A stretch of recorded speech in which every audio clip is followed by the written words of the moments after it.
están, chicos? ¿Cómo están? No, gritan, me encanta. Bueno, me estuvieron contando de esta jornada que han tenido y me parece maravilloso que estén aquí. Me parece una cosa muy constructiva. Yo les quiero hacer una pregunta y a partir de ahí voy a exponer algo, ¿no? Levanten la mano, ¿quién tiene una vocación? Ok. Sí, es como yo lo pensaba. No son tantos los que tienen una vocación. Una vocación es un afortunado el que tiene una vocación desde que nace, ¿no? Al que le gusta ser médico, cantante, jugador de fútbol, no sé, lo que sea, cocinera, lo que quieran. Una vocación es algo que no sé si nace con uno. La cosa es que yo no tenía una vocación. Yo tenía un hobby solamente. A mí me gustaba cantar. Y descubrí que era mi vocación mediante la acción. A veces nosotros no tenemos ni idea para dónde puede disparar nuestro corazón. No tenemos ni idea. Y yo creo que la vocación dispara mediante la práctica. A veces uno se mete en terrenos que no tiene idea que se va a meter y ahí encuentra su verdadera vocación. Uno se da cuenta que es la vocación porque empieza a transitar liviano por un terreno que no conocía o que por ahí conocía de ojito, diciendo, sí, esto me gusta, no sé, ahí está, sí, esto me gusta, esto puedo hacerlo, esto no, pero mediante la práctica. Yo empecé a cantar a los 4 años. Cantaba desde antes, pero a los 4 años empecé a ir al coro del Sagrado Corazón de Jesús y ahí cantaba y tenía una lucha tremenda porque el padre Arce me mandaba a repartir estampitas porque yo gritaba mucho y entonces los otros chicos lloraban. No me dejaba cantar en el coro. Y me decía, bueno, vení, Patricia, anda a repartir las estampitas. Y yo decía, no, padre, yo no quiero repartir estampitas. Entonces, bueno, cantá un ratito. Y yo empezaba, noche de paz. Cada vez cantaba, viste, muy fuerte y muy mal. Yo lo único que quería que me escuchen. La cuestión es que me la pasé repartiendo estampitas, no me querían ahí para cantar. Y después armé una banda de folclore. La armé en el colegio, cuando entré al secundario. Y armé esta banda de folclore solamente para jugar con mis amigas, ¿eh? Yo sabía que podía cantar porque siempre me pedían que cante, que toque la guitarra, pero no estaba ni en mis sueños más remotos el pensamiento que yo alguna vez iba a ser una cantante. De ninguna manera. Yo estudiaba y era muy buena alumna y trataba de cumplir con mis sueños. El resto era un hobby. Yo lo hacía livianamente.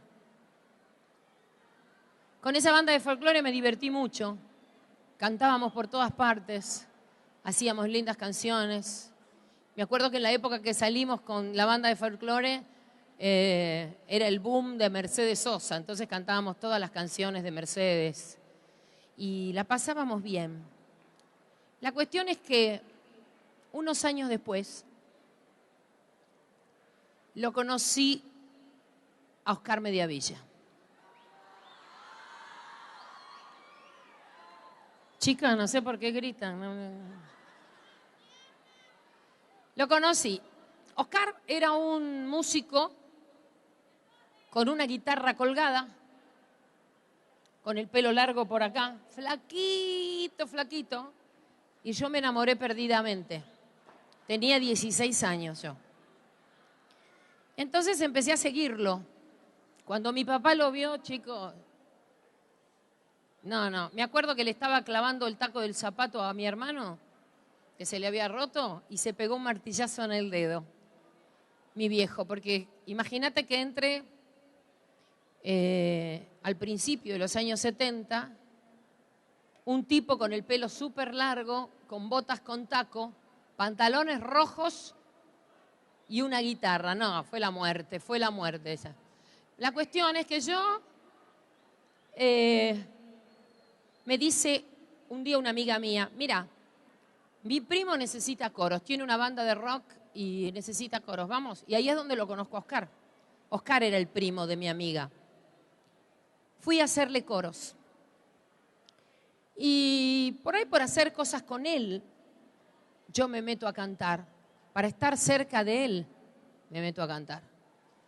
Y empecé haciendo coros, después hacía segundas voces en determinadas cosas y después terminé siendo la cantante de la banda. Pero sin ningún interés en convertirme en una cantante. Yo quería estar con Oscar. Yo no. Mientras tanto, estudiaba, había terminado el secundario, en ese momento yo ya lo terminé y me recibí de maestra de inglés y empecé a estudiar arquitectura, creyendo que sí era mi vocación. Me di cuenta que no, porque esto me parece importante. Chocarse con la propia mediocridad duele más que pegarse contra un paredón. Yo era muy aplicada y muy estudiosa y entonces un día hice una entrega que me costó más o menos, no sé, 2 meses hacerla. Hice una entrega de 2 meses y pasé con un 5 apenas. Y un compañero mío, me acuerdo que estaba en el bar de la facultad, terminando la entrega a mano alzada, y ese tipo fue contratado para hacer el Tren de la Costa, porque estábamos haciendo lo que después fue el Tren de la Costa, el proyecto. Y ahí me di cuenta de lo que era la vocación. Que la vocación está pegada al talento. No todo el mundo que tenga una vocación tiene el talento para llevarlo a cabo. No todo el mundo. El talento es otra cosa. Es otra cosa. Y pasa una cosa. En ese momento, yo les voy a contar esta anécdota. Yo tenía una banda de covers que tocaba Oscar. Yo cantaba en inglés en lugares donde nadie me quería escuchar. ¿Vieron esa fiesta donde está todo el mundo comiendo, charlando, brindando y hay música funcional en vivo? Bueno, yo cantaba ahí. Y cantaba canciones que tampoco me interesaban cantar, pero bueno, venía componiendo canciones hace tiempo, yo las guardaba, pero yo ahí cantaba en inglés. Y un día, miren lo que me hace pensar, cuál es el disparador que me hace pensar que yo tengo una vocación. Un día me pongo a mirar y la lucha fue con un pollo. Era el pollo o yo. Y esto parece gracioso, pero había un gordo morfando un pollo con una vocación.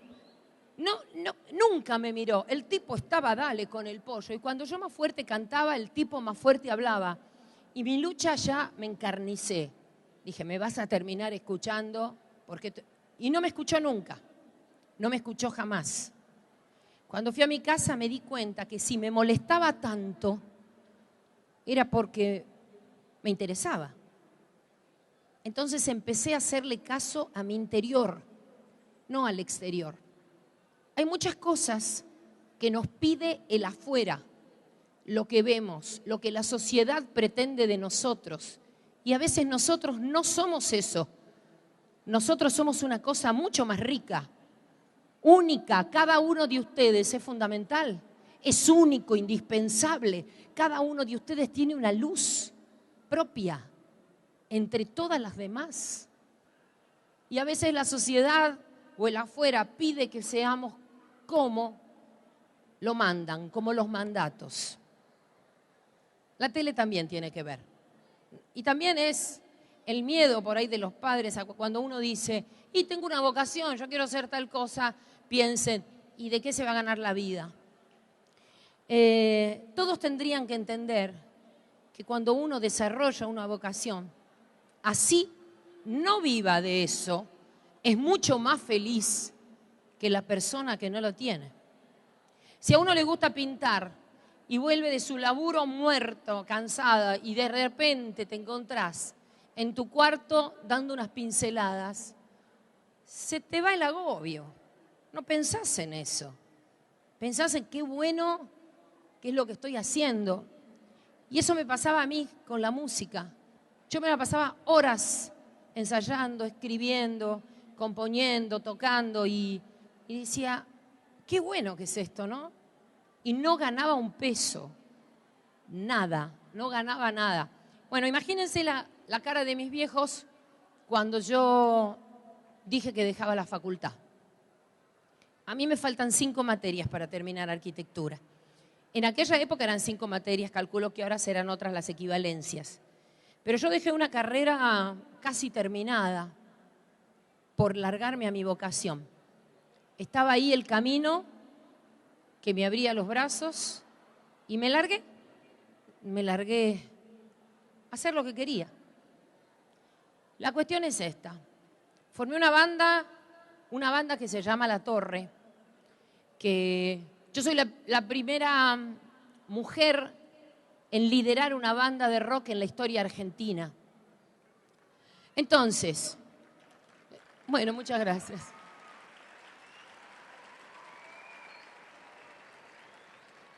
Muchísimas gracias. Entonces, cuando formamos La Torre, al principio, bueno, con toda la vocación, éramos pibes jóvenes y queríamos tocar y acceder a un disco en esa época. No había computadoras, no había cosas que uno podía hacer el disco en la casa. Era muy difícil que una compañía de discos te dé bolilla, no existía eso.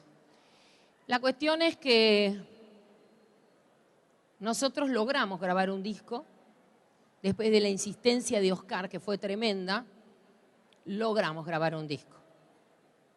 Y cuando grabamos ese disco lo mandaron a un cajón, como tantos otros discos, y no, la compañía no le dio ni bolilla. Hasta que sucede el lamentable hecho, tremendo para nuestro país, como la guerra de las Malvinas. Fue año 82. En el año 82, en ese momento se prohíbe pasar música en inglés. Entonces salen de los cajones tantos artistas que estábamos guardados. Fue un movimiento planetario como para que en ese momento nosotros podamos ver la luz de alguna manera. Y empezaron a pasar música, el rock nacional, ¿no? Después, chicos, después sí, cómo no. Empezaron a pasar música nacional. La cuestión es que cuando a nosotros no nos pasaba nadie. Entonces yo me fui con mi disco y lo esperé en la puerta de la radio, desde las 8 de la mañana hasta las 12 del mediodía, a Juan Alberto Badía, a mi querido Juan Alberto Badía. Entonces, cuando lo veo, le digo, mirá, Juan Alberto, yo soy una cantante que grabé este disco, tenemos una banda y nadie lo pasa.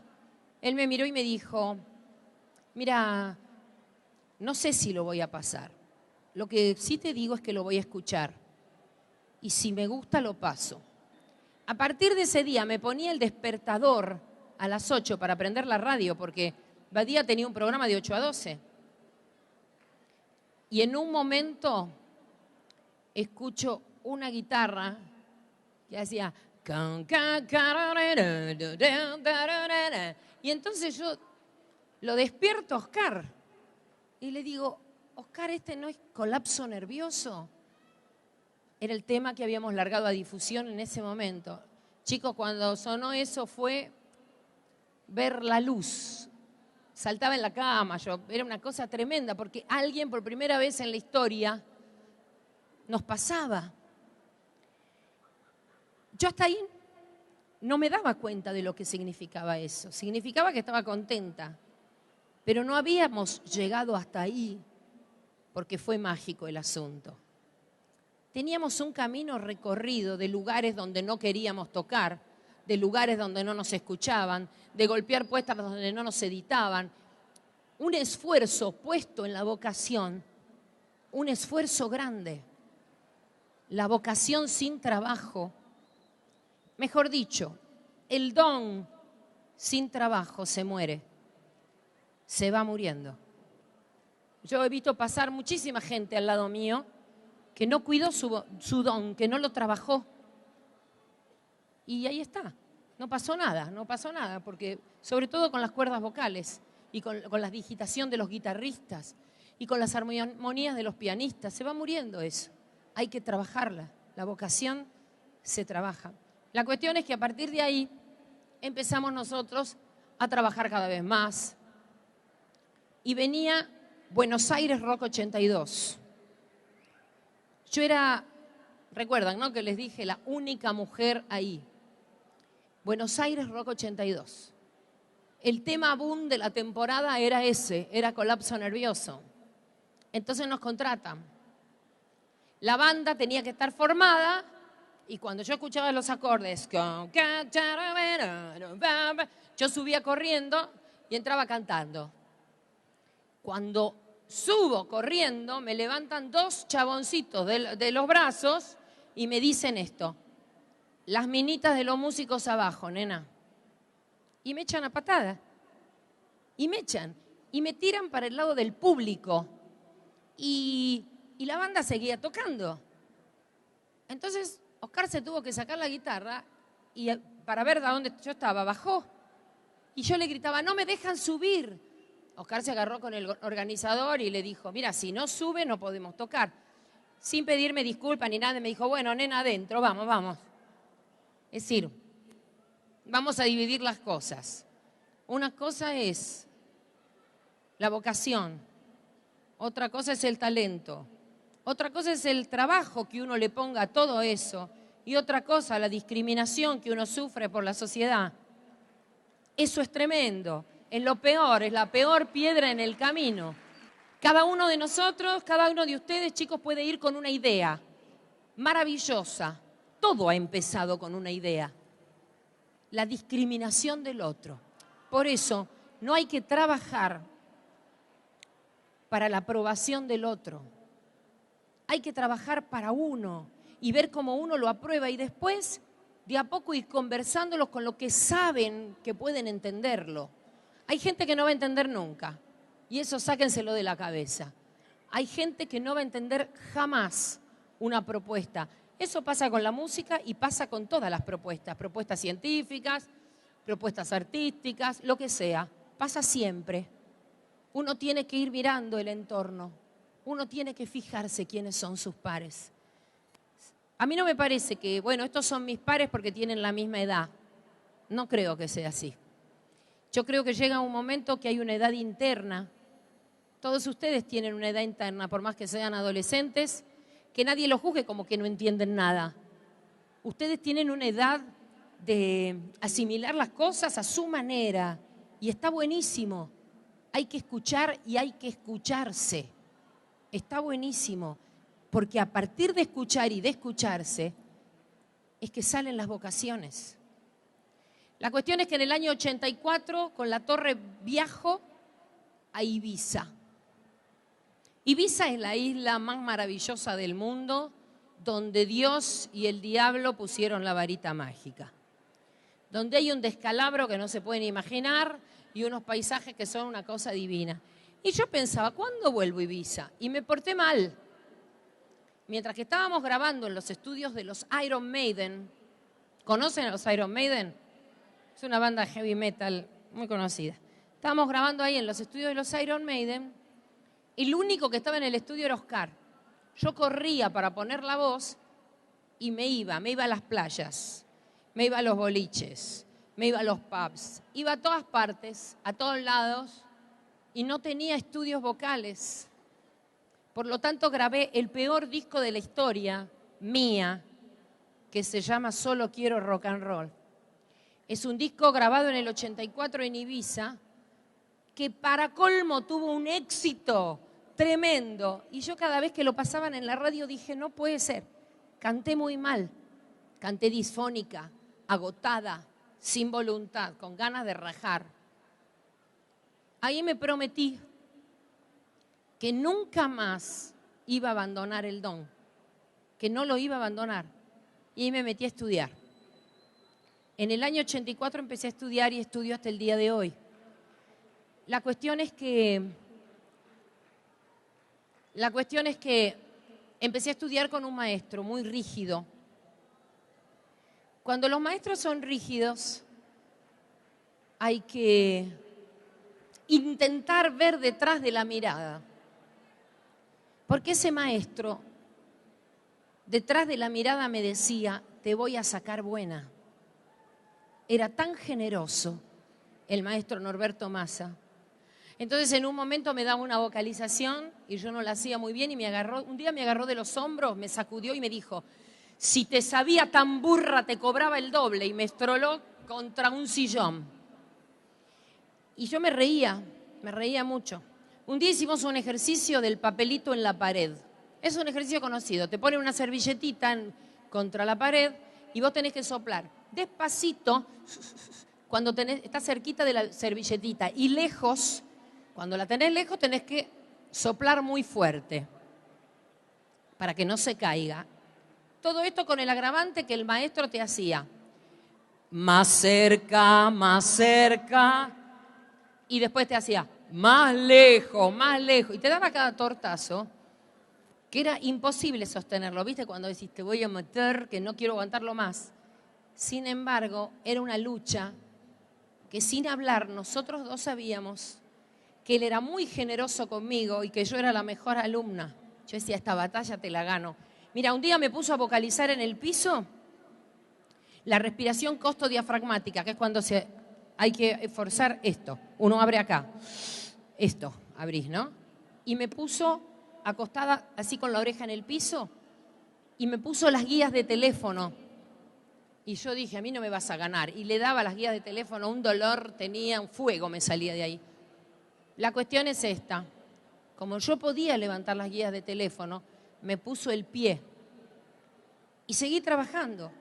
Yo estudié 10 años seguidos con ese maestro. Ya murió, pero después lo maté yo. No, mentira. Pero después, cada año, yo tomaba 3 meses con él y fue realmente fantástico. El que me enseñó absolutamente todo. A partir de ahí, no me abandonó más el don. Y yo no sabía que esto era un don. No lo sabía. Jamás nadie que comprenda que tenga un don, que se ha forzado muchísimo para sostenerlo, se puede agrandar. El ego nunca puede prevalecer, porque no es tuyo. Solamente tenés que cuidarlo. Hay muchos puntos que tienen que tocarse. El don sin trabajo desaparece. Y si yo pongo en una balanza, ¿qué pesa más? ¿Qué prevalece? ¿El don o el esfuerzo? Prevalece el esfuerzo, chicos. El don sin el esfuerzo se muere, se queda ahí. La vocación sin el talento para llevarla adelante, sin la posibilidad de meterse y encerrarse a trabajar en su vocación sin importar el afuera, sin que te importe el afuera, también se muere. Porque cuando a uno le empieza a importar demasiado el afuera, es por el ego, es porque quiere ser aprobado. Y el ego es enemigo fundamental de cualquier talento, de cualquier don. La humildad, chicos, por sobre todo. Hay un ejercicio que por ahí piensan que estoy loca, pero que yo hago todas las mañanas. Yo me levanto y visualizo a mi ego. Lo tengo ahí. Mi ego es como un humo, no le vi ninguna cara. Entonces me levanto con el pie derecho y con el pie izquierdo lo piso. Entonces sé que siempre va a estar a mi servicio y yo nunca al servicio de él. Es fundamental. Yo creo que el ego ha arruinado las carreras de todo el mundo y arruina este mundo, porque uno deja de pensar en el prójimo, uno deja de pensar en el otro. El ego en cualquier aspecto, ¿eh? Ustedes no escuchan demasiado en la tele porque yo, porque a mí, porque yo. No los soporto a los que hablen tanto de yo, no los aguanto. Hay que hablar del otro también. Los otros son los que hacen este mundo también, ¿no? Una vez escribí una canción que se llama Tratando de cambiar el mundo. Y dice, estamos aquí, tú y yo estamos aquí tratando de cambiar el mundo. Esto lo escribí en los 80.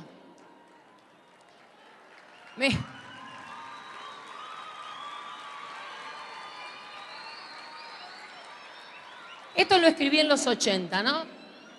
Y yo en esa época pensaba que cambiar el mundo era eso. Era decirlo, cantarlo, desde lo que soy una cantante, podía contribuir a cambiar el mundo cantando una canción. Muchos años después, yo vuelvo a grabar esta canción, ya con otra edad, sabiendo que era otro punto de partida, teniendo experiencia, que sirve la experiencia y mucho. Y me di cuenta que diciendo que uno quiere cambiar el mundo no puede cambiar nada. Uno tiene que actuar. Es la acción lo que sirve. Y aposté a los pequeños gestos. Pequeños gestos se llama la fundación que yo presido. ¿Saben qué son los pequeños gestos? Mirá, los abrazos, los besos, los buenos momentos, los buenos modales, cosas que se perdieron, Saludar. Cuando uno sube al colectivo, ¿saludan al colectivero o no lo saludan ustedes? No digan que sí me están mintiendo. ¿En serio lo saludan? Yo veo al pobre colectivero que nadie le da bola. Bueno, la cuestión es que esas cosas cambian a una sociedad, hacen del respeto el uno por el otro. Cuando uno cambia adentro, cambia todo. El cambio siempre es de adentro hacia afuera, de abajo hacia arriba, como lo que tiene raíz. El cambio es en lo profundo personal. Los cambios no vienen porque alguien lo diga. Estamos acostumbrados a una sociedad absolutamente piramidal. Manda el que está arriba y todos los demás acatan. Sociedades piramidales. A partir de Internet cualquiera puede ser el que dé la información. Cualquiera puede ser el que diga yo tengo la posta. Cualquiera puede ser el que desenmascare algo. Cualquiera de ustedes. Cualquiera. Y entonces yo empecé por mí. Y cuando empecé a cambiar, cambió mi entorno inmediato. Cambió. Fue un entorno más feliz. Y ese entorno más feliz, ese entorno inmediato, si cambia también, porque la buena onda es muy contagiosa, puede hacer una familia más feliz. Y una familia más feliz puede hacer tantas cosas más felices, porque siempre la base va a ser la familia. Y también una escuela es la familia. Tiene que partir, los cambios parten de uno, siempre son de uno, son de adentro hacia afuera. De abajo hacia arriba, chicos.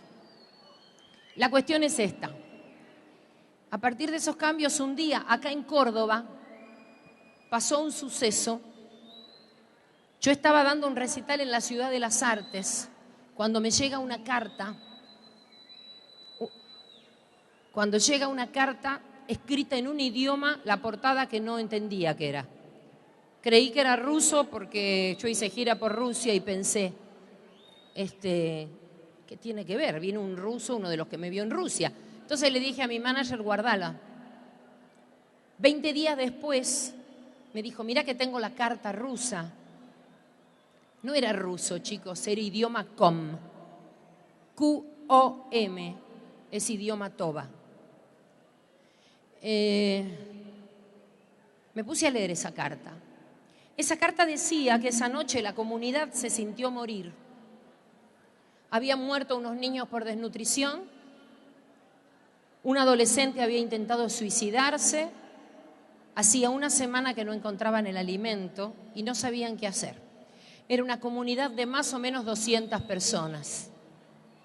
La cuestión es que seguí leyendo y decía que esa noche no sabían qué hacer y en su desesperación hicieron el ritual del fuego. El fuego para los com es un Dios muy poderoso que se lo toca en última instancia.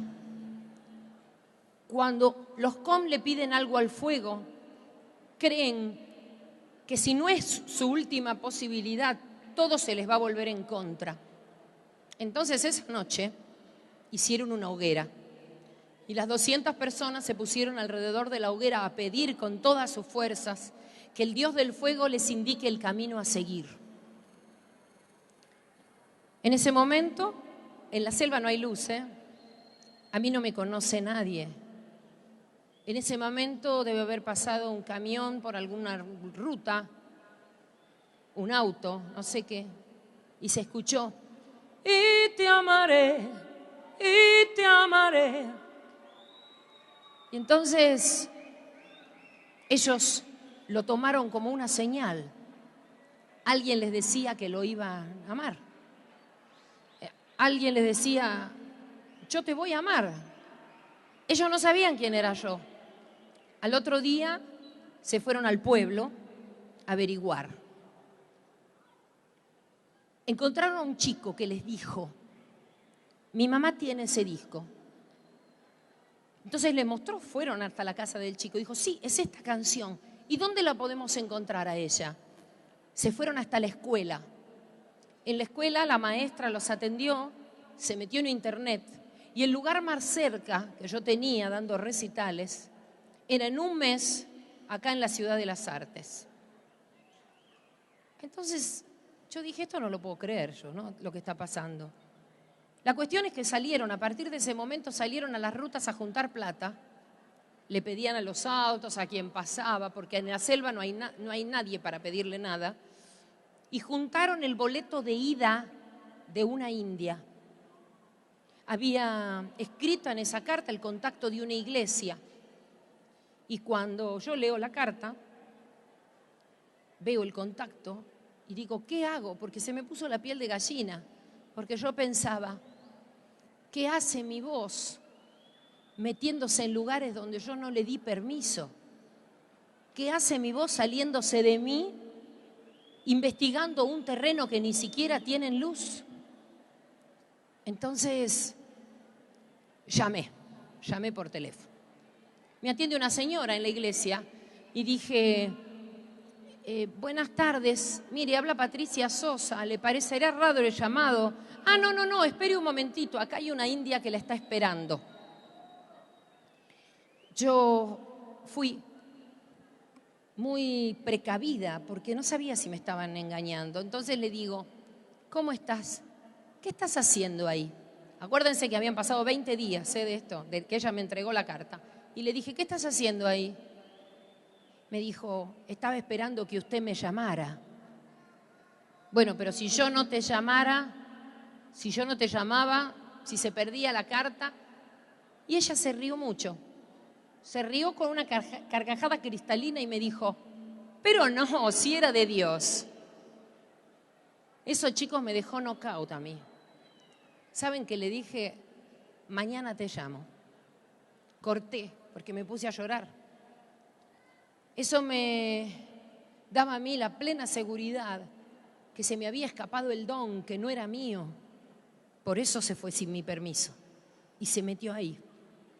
La cuestión que al otro día llamé y me dijo, mire, discúlpeme, pero yo ya acá hablando en la iglesia conseguí muchos alimentos y se lo quiero llevar a mi comunidad. Pero yo necesito 1.000 pesos porque me cobra eso el camioncito para llevarme. Y yo dije, ahí está, me quieren sacar 1.000 pesos, tiene que ser eso. Dije, bueno, voy a ver cómo hago, espera que te voy a volver a llamar. Y lo escribí en mi blog, yo tengo un blog en la página, que ahora lo tengo un poco desactualizado, pero sí, antes escribía casi todos los días. Y escribo esta historia. E inmediatamente me empiezan a contestar personas que me dicen, ayuda a la india, no la dejes sola, dale una mano.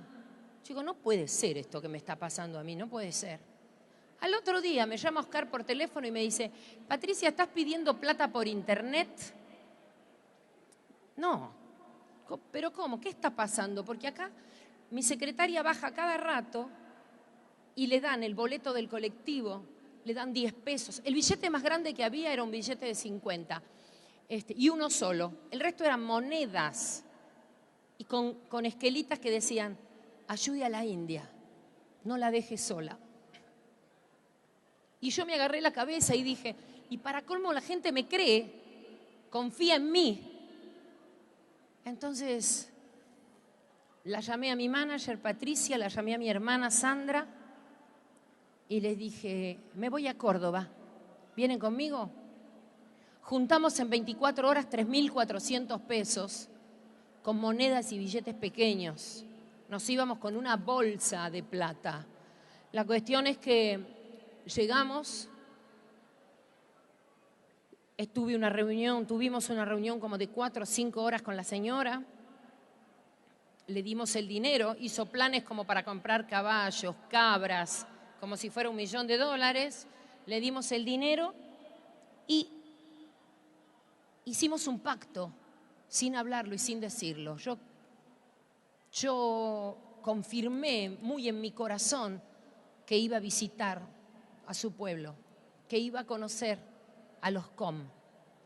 Simplemente lo que quería decirles es que a veces uno no sabe a dónde nos va a llevar en la vida, no lo sabe, pero no hay que cerrar los ojos cuando los caminos están ahí tan presentes. No hay que cerrar los ojos. En todo caso, uno tiene la posibilidad de dar marcha atrás y decir, no me la banco, no puedo, esto no es para mí, o esta carrera no es para mí, o esto que creía mi vocación no lo es. ¿Qué hay? ¿Quién dice algo si uno va para atrás? Nadie. Aquí lo importante es descubrir en qué lugar uno tiene que estar. No hay que actuar más ni con el corazón ni con el cerebro. No nos dio mucho resultado. Hay que actuar con la conciencia. La conciencia es lo que dice si sirve o no sirve. Creo que ahí tenemos que estar parados. Tenemos que ser conscientes de todo lo que podemos hacer, de todo lo que podemos dar. Esto surge a partir de una nena de 4 años que cantaba y no sabía por qué. Hoy me doy cuenta por qué. Para que mi voz se meta sin permiso en un terreno donde el hermano nos necesitaba.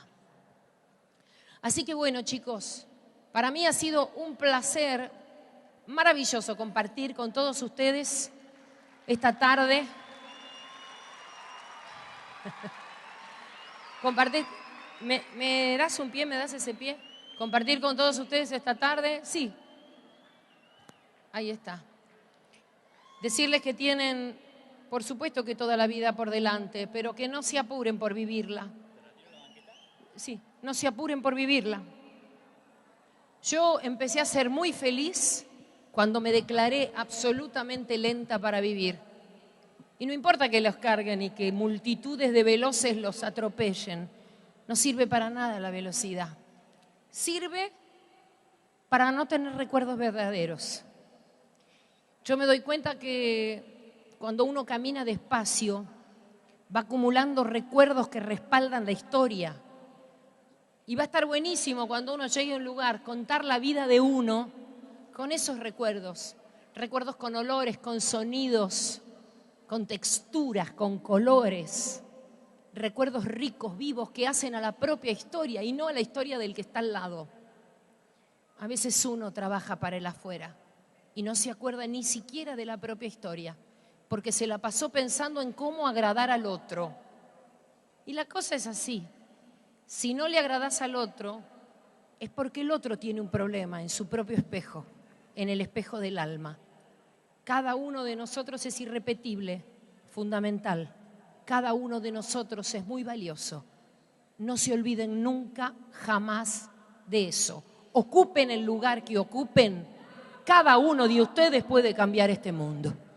¡Chao!